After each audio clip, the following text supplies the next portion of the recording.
싱가포르의 이광효 총리는 아주 유명한 그러한 총리입니다. 총리를 31년 동안이나 했으니까 대단히 오래 했죠. 어떤 면으로 생각하면 31년 총리를 하면 완전 독재죠.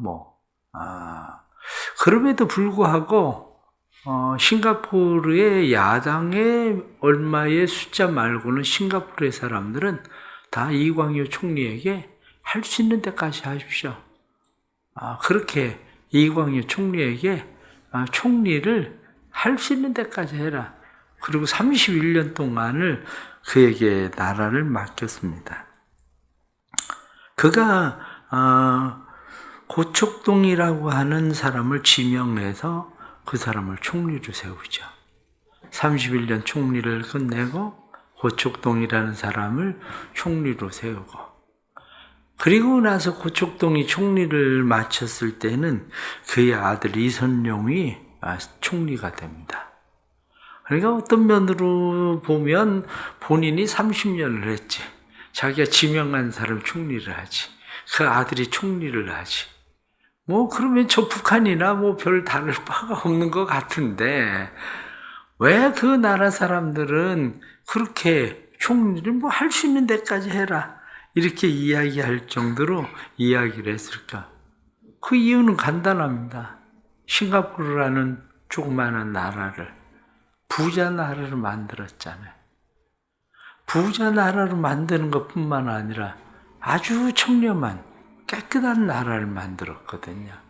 그래서 싱가포르에 대해서 옛날에 사람들이 이야기하기를 싱가포르 그러면 깨끗한 나라. 그래서 어디에 가든지 우리 옛날 사람들이 이야기하기를 어디 가서 껌만 잘못 뱉어도 수백만 원 벌금 내고 이럴 정도로 강력하게 나라를 깨끗하게 만든 깨끗한 나라. 그 깨끗한 나라가 될 수 있었던 그런 이유 중에 중요한 것이 청렴이라는 거거든요. 사람들이 겉모습만 깨끗해지는 게 아니라 심령에 청렴한 거.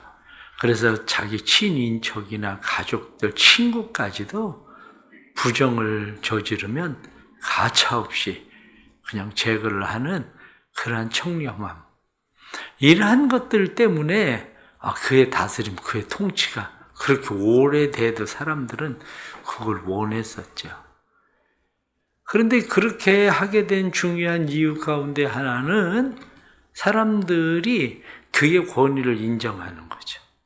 또 하나는 인정하는 것뿐만 아니라 계속 불평과 불만을 하는 게 아니라 따라간다는 거죠. 이것이 맞으니까 사실은 나라를 그렇게 만들고 나라가 깨끗한 나라를, 그리고 다른 나라들이 부러워하는 나라를 만들 수 있었던 거죠.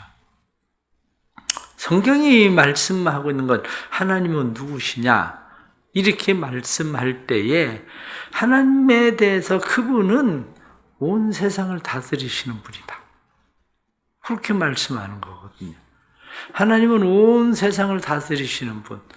그의 다스림의 권위는 어디로부터 온 건가? 이렇게 이야기할 때 그의 다스림의 권위는 그는 스스로 있는 자이기 때문에 그는 스스로 권위를 입으셨다. 이렇게 얘기하죠. 여호와, 이렇게 이야기하는 것이 야훼, 나는 스스로 있는 자다. 누가 나를 세워서 내가 있는 게 아니라 나는 원래 스스로 있는 자다. 나는 자존자다.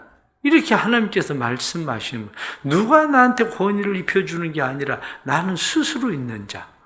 스스로 있는 자가 스스로 권위를 입으실 뿐만 아니라 중요한 것은 스스로 그의 가지고 있는 권위만 아니라 능력이 있다는 거죠. 우리 삶의 문제가 지금 많은 문제들 중에 하나는 뭐냐면 권위가 주어지면 그 권위를 가진 사람이 능력이 있어야 되는데 문제는 능력이 없는 게 문제죠. 어떤 사람은 능력은 있는데 권위가 없어요. 그러니 말빨리 안 통해. 능력은 있는데. 그런데 하나님에 대해서 말씀할 때 하나님은 나는 스스로 권위와 능력을 가지고 있는 자들. 그래서 오늘 말씀을 보면 하나님께서 권위를 입으셨도다. 여호와께서 능력의 옷을 입으셨도다. 그러니까 뭐야? 능력의 띠를 띠으셨다. 권위와 능력을 가지신 분, 그분이 누구냐? 그분이 하나님이시다. 그렇게 말하는 거죠. 그러면 오늘 성경이 우리에게 말씀하고 있는 이 말씀은 우리에게 말씀하고 있는 것이 사실은 하나님이 모든 것을 다스리고 통치하신다. 이렇게 말씀하시지만 하나님의 백성들에게 무엇하고 이야기하고 싶은 겁니까? 하나님의 다스림과 하나님의 통치에 복종해라. 그 얘기하고 싶은 거거든요. 그의 다스림과 그의 통치에 복종해라. 왜냐? 그의 나라는 영원하시다. 그러면 하나님이 다스리고 하나님이 통치하실 때 하나님의 다스림, 통치의 방법이 뭐냐? 이렇게 이야기할 때에 하나님의 다스림과 이 통치하시는 방법, 그것은 오늘 성경에 나타나고 있는 말씀처럼 하나님의 다스림과 통치에는 거룩함이에요. 그것을 5절 말씀에 보면 여호와여 주의 종들이 매우 확실하고 거룩함이 주의 집에 합당하니, 이렇게 거룩함. 하나님의 이 거룩함, 그렇게 이야기하면, 거룩함이라고 사람들은 이야기하면 어떤 거룩함이 그냥 뭔가 다른 사람들과 차별되어진 무엇? 이렇게 생각하기를 쉬워하지만 다스림과 통치에 대해서 사람들은 생각하면 어떤 생각을 많이 하냐면 억압을 생각을 많이 하지만 하나님의 다스림과 통치는 어떤 억압이나 아니면 다른 사람들과 완전 차별되어져 있는 무엇? 그거보다도 하나님의 이 거룩함이라고 하는 것은 진실과 사랑이거든요. 하나님이 우리를 다스리실 때에 하나님의 거룩함은 어떤 권위를 가지고 있는 억압보다도 하나님이 우리를 다스리시는 통치의 방법이 뭐냐면 진실함과 사랑이거든요. 그것을 우리는 어떻게 이야기를 하느냐면 하나님의 진실함과 하나님의 사랑은 성육신. 하나님이 세상을 이처럼 사랑하사 독생자를 주셨다. 그런데 그 사랑은 말로만 하시는 사랑이 아니라 그 아들 예수 그리스도께서 십자가 못 박혀 죽으심으로 자기 자신을 내어주셨다. 그렇게 하나님의 이 거룩함, 그것은 진실함과 그 사랑은 자신을 내어주시기까지 사랑하시는 사랑이거든요. 근데 문제는 뭡니까? 사람들이 그것을 받아들이려고 하지 않는다는 거죠. 왜 사람들은 그것을 잘 받아들이려고 하지 않을까요? 사람들은 자기가 받아들이려고 할 때에 자기에게 이익이 되면 받아들이려고 해요. 뭐 공짜면 양잿물도 큰 거 먹는다 이렇게 얘기하는 것처럼 사람이 그냥 나한테 이익이 된다고 생각하면 선과 악을 가리지 않고 사람들은 진실이냐 거짓이냐도 상관할 것 없고 사람들은 나한테 이익이냐 아니냐 여기에 집중되어 있는 거죠. 요즘 정치 뭐 시끄럽게 이것저것 떠들고 그래도 어떤 면으로는 생각해 보세요. 그게 우리하고 무슨 상관이 있습니까? 양평 사람들은 뭐 상관이 있을지 몰라도 솔직하게 그게 뭐 우리하고 무슨 상관이 그렇게 있겠대. 그 사람들 왜 그렇게 떠들어댈까? 다 자기에게 이익이 있냐 없냐 그 얘기거든요. 따지고 보면 이게 문제지. 그러니까 우리가 하나님의 다스림과 하나님의 통치하심에 대해서 우리는 그게 진실함인가? 그게 사랑인가? 라고 그것을 받아들이려고 하는 게 아니라 우리는 나한테 이익이 있느냐? 이익이 없느냐? 하나님 나를 사랑한다는데 지금 그게 나한테 이익이 되나? 아니면 나한테 손해가 되나? 이 생각을 우리는 늘 할 뿐이죠. 그게 하나님께서 진실함과 사랑으로 우리를 다스리고 통치하시기를 원하시는데 만일 하나님이 진실함과 사랑으로 우리를 다스리고 통치하시는 일이 아니면 저 북한의 김일성, 김정일, 김정은처럼 두려움으로 우리를 다스리고 통치한다면 우리는 어떻겠습니까? 북한 사람들은 왜 그 말을 듣고 있을까? 두려움이거든요. 하나님이 우리에게 원하시는 것은 두려움으로 하나님의 다스림과 통치를 받기를 원하시는 게 아니에요. 두려움으로 하나님의 다스림과 통치를 받기를 원하는 게 아니라 하나님이 우리에게 원하시는 것은 하나님의 권위를 인정하고 그분을 사랑함으로 그의 다스림과 통치를 받기를 원하는 거지. 그렇다면 우리 그리스도인들이 좀 더 다시 생각을 해야 돼요. 하나님이 온 세상을 다스리고 통치하신다. 조금 전에 우리가 찬송을 부르던 것처럼 하나님이 온 세상을 다스리고 통치하신다. 그 다스림과 그 통치, 이것이 정말 우리에게 사실인가 이 문제죠. 프랭크 루박이라는 목사님은 그런 이야기를 합니다. 우리가 부르고 있는 찬송가 407장에 구주와 함께 나 죽었으니 구주와 함께 나 살았도다. 영광의 그날에 이르도록 언제나 주만 바라봅니다. 근데 어느 날 그가 이야기하기를 나는 이제 그 찬송을 부르지 않는다. 내가 그 찬송을 부르지 않는 이유는 나는 그 찬송과 가사대로 구주와 함께 죽지도 않았고 구주와 함께 살지도 않고 구주만 바라보지도 않는데 내가 그 찬송을 부른다는 게 얼마나 가증스러운 일인지 나는 더 이상 그 찬송을 부를 수가 없다. 구주와 함께 죽지도 않고 구주와 함께 살지도 않고 구주를 바라보지도 않는데 그 찬송을 계속 부른다는 거. 그래요. 우리의 삶에 진짜 깨달아야 되는 것이 바로 그런 거죠. 내가 정말 하나님의 다스림, 하나님의 통치를 원하시는 거예요. 하나님은 우리를 다스리고 통치하기 원하십니다. 하나님은 우리의 가정을 다스리고 통치하기를 원하십니다. 하나님은 우리의 사회와 국가와 이 세계를 다스리고 통치하시기를 원하십니다. 특별히 하나님이 다스리고 통치하시기 원하는 게 교회예요. 교회. 내가 교회된 거.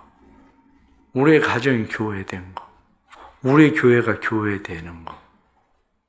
하나님은 왜 교회를 다스리고 통치하시기를 특별히 원하십니까? 하나님이 교회를 다스리고 통치하시기를 원하시는 것은 그건 특별히 내 거라고 하나님께서 인정하시기 때문에 그래요. 내가 예수 그리스도를 통해서 교회를 세웠다.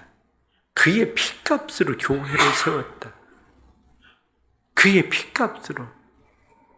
감리교의 유명한 작가인 잔 홈즈라고 하는 목사님이 어렸을 때 이야기를 합니다.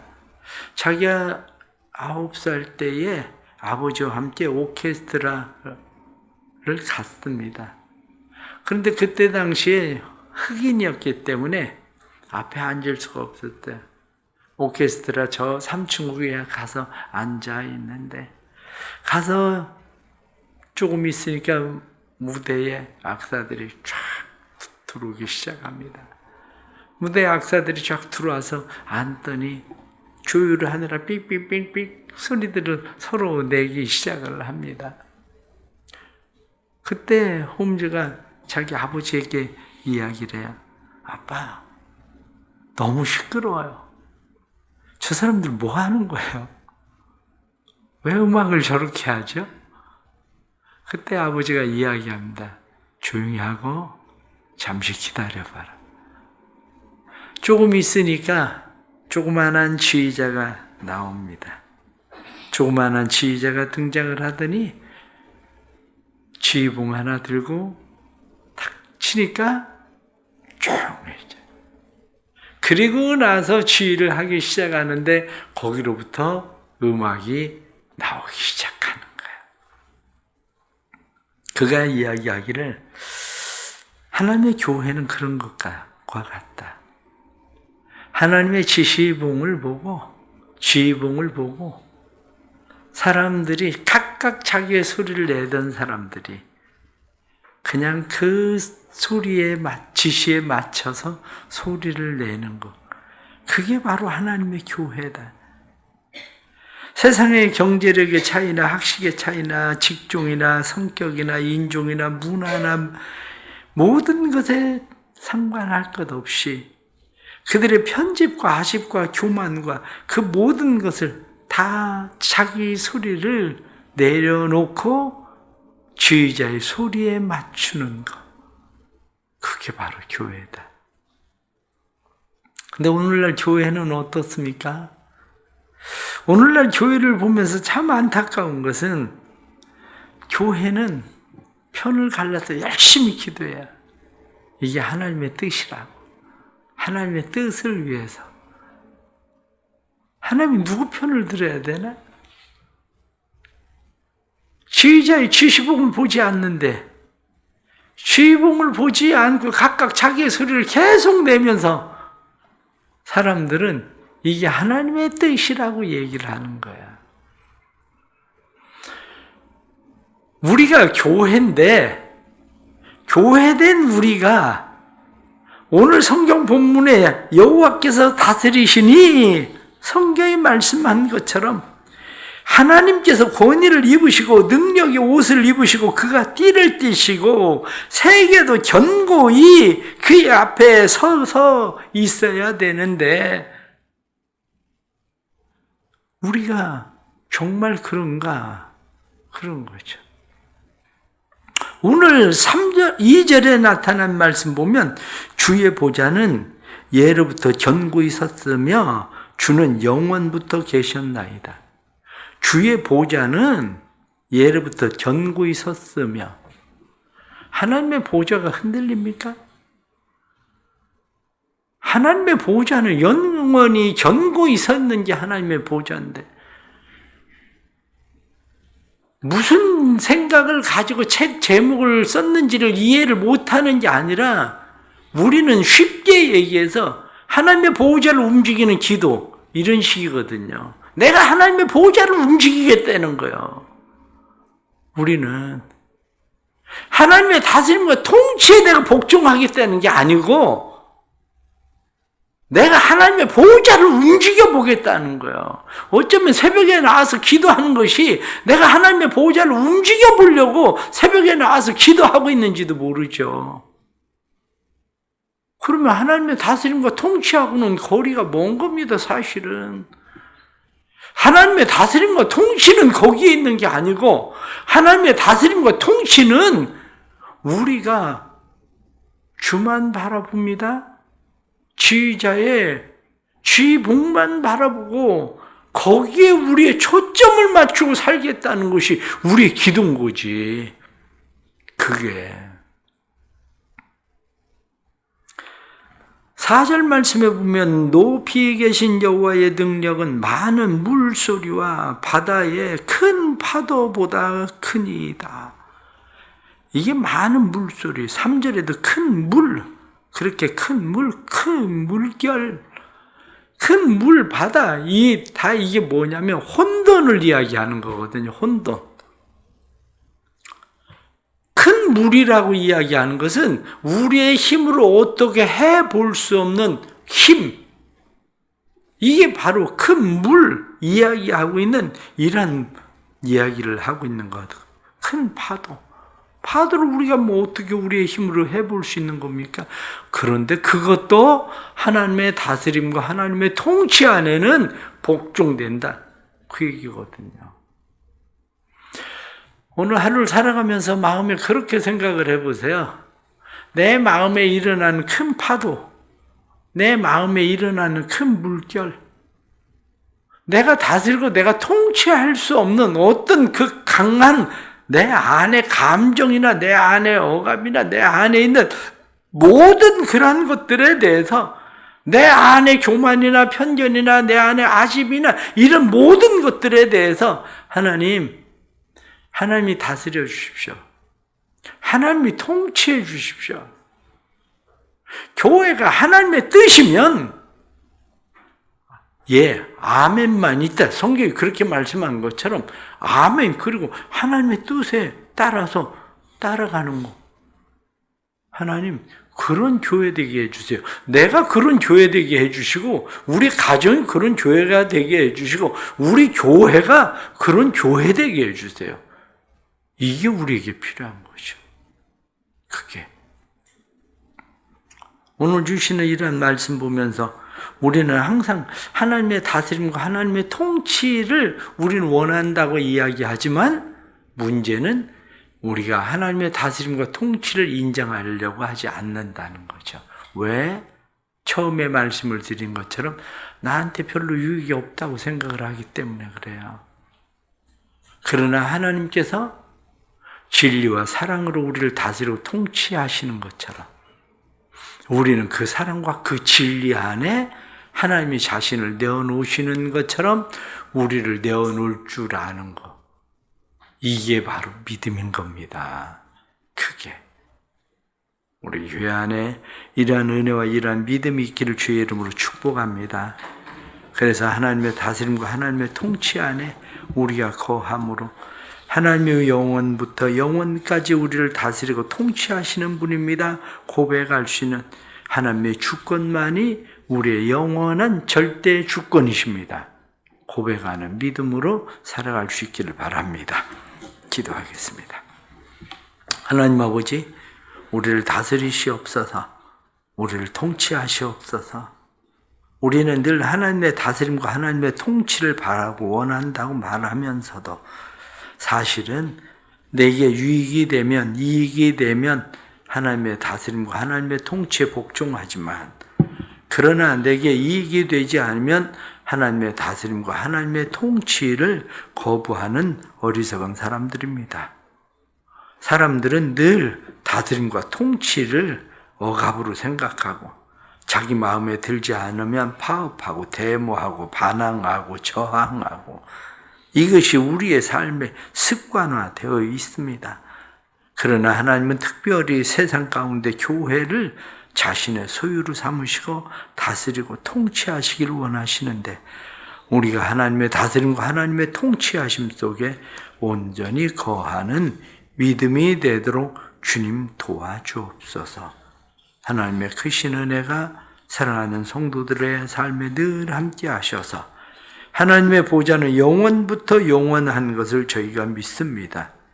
하나님의 보좌를 움직이는 사람이 되려는 것이 아니라 하나님의 보좌를 지킬 줄 아는 그 다스림과 통치 속에 순종하고 복종할 줄 아는 참된 그리스도인의 삶을 살아갈 수 있도록 은혜를 베풀어 주옵소서.